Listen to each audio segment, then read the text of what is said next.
just given a vision during our supplication. The Holy Spirit said unto me, Set apart Barnabas and Paul to do the work to which I have called them. And the Lord himself has already called them, so there can be no question that they are fitted for the work. May I say to you, brethren, that separating Barnabas and me as ordained workmen for God changes nothing. The laying on of hands adds no new grace or qualification. It is an earthly, acknowledged designation to an appointed office and a recognition of one's authority in that office. We already know that, Paul. Oh, I'm sure of it, Brother Lucius. Yet all members should realize that God makes the church the channel through which his will is made known. On the way to Damascus, I was not given a commission by God. He sent me to his church in Damascus, and through them I learned of my work. Just now, God could have laid his blessings upon Barnabas and me, but instead, he gave that duty to his church. He has made his church a channel of light. Through it, he communicates his purposes and his will. And when they of the church had fasted and prayed, hands were laid on Paul and Barnabas, and they went forth to minister. They preached the gospel in the city of Salamis, on the island of Cyprus, then went to Paphos at the other end of the island. Greetings and salutations, Paul, and greetings to your two companions, Barnabas and Mark. I hope you don't plan on staying long. We came to preach the gospel message. Do you mean the gospel of Jesus of Nazareth, the Christ? Yes, sir. My name is Elymas. Mine I is- know your names, Paul, Barnabas, Mark. Didn't you hear me call you by names when I greeted you? What do you think I am, anyway? Well, I'll tell you who I am. I am the most highly respected man around here, with the possible exception of the governor himself. I hear you perform miracles. So can I. And I am an Israelite, a real one, not a proselyte like you. And I'm a prophet, too. Are you? No, my friend. I'm an ordinary man who loves the Lord Jesus Christ of Nazareth and preaches the things I have seen and heard and know to be true. Well, I guess I'll have to come to hear you. You do that, will you?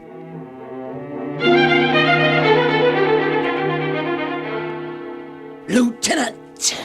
What do you want now, Beelzebub? I have another victim for you to work on. Why don't you work on him yourself?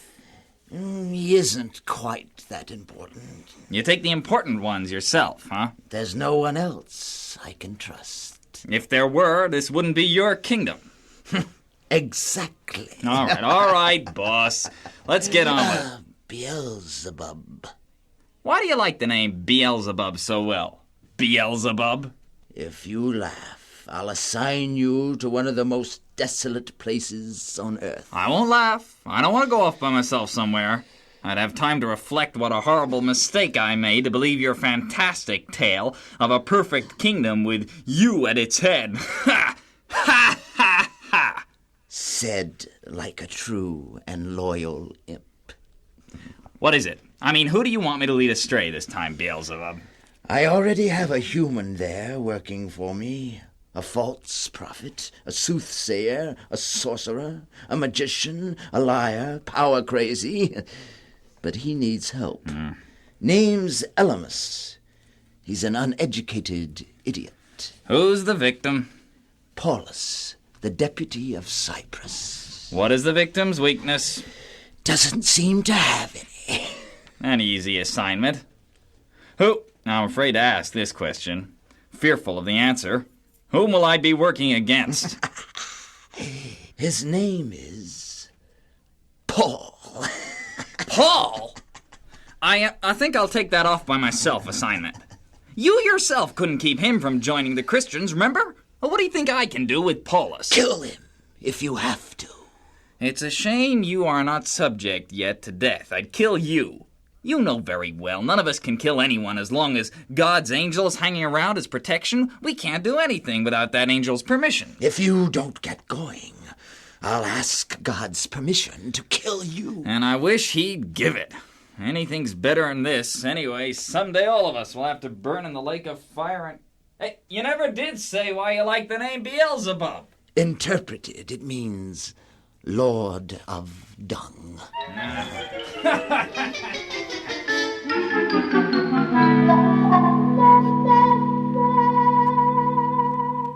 Greetings, sir. Greetings. Each night I've been listening to your messages. You're a fine, eloquent speaker. If you only had the truth to speak, you'd be a sensation. I know, because I am a sensation. Like you, I work miracles and do all sorts of things that amaze the people. Naturally, they believe what I say. Are you not Sergius Paulus, the deputy of Cyprus? Oh, no, I'm Elymas. Well, your master sent for me.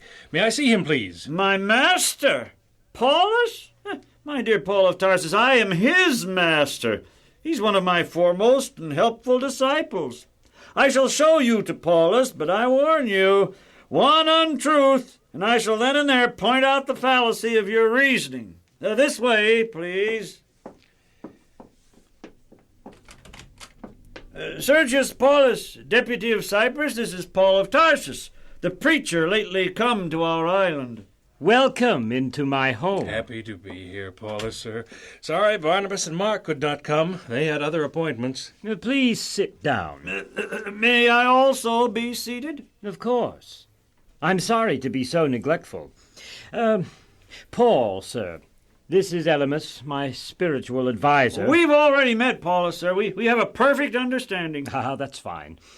I asked if you would come here so that we would have a private place in which to talk. I should like to hear of Christianity. Perhaps I'd better leave. No, Elymas, you stay here. You know more about such things than I, and, well, I may need your advice. The entire Israelite scriptures are devoted to the subject. It would take me days, weeks to cover the entire subject. I shall, however, hurriedly cover those points that are essential to salvation. First, we must believe that there is a God. Oh, I believe that. Elymas is one of God's chief deputies. Oh? Next, we must understand why there is suffering, heartache, pain, sin, hate, fighting, death. I told you that, remember, Sergius? It's an outpouring of God's hate for sin and the sinner. Sometime in the long ago, Lucifer was the chief angel, or shall we say the prime minister of heaven.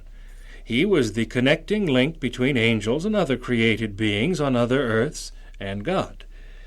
His exalted position and indescribable beauty caused envy. He desired to be equal with God, not just his prime minister. So he devised a form of government different from that of God's. He went to all the angels of heaven and described his government, explained why it would be better than God's. 1/3 of the angels believed Lucifer and agreed to support him in his attempt to get God to change the government. In other words we can understand, there was an insurrection in heaven. Lucifer and 1/3 of the angels against God, and the other 2/3 of the angels. Sergius, sir, I ask you, God created Lucifer and all of those angels. God's all-powerful. If the story Paul here just told you is true, why did not God right there and then destroy the insurrectionists? That would have ended the whole thing. We were looking for the answer of why there is so much suffering and sin and death. You have just answered the question. I have?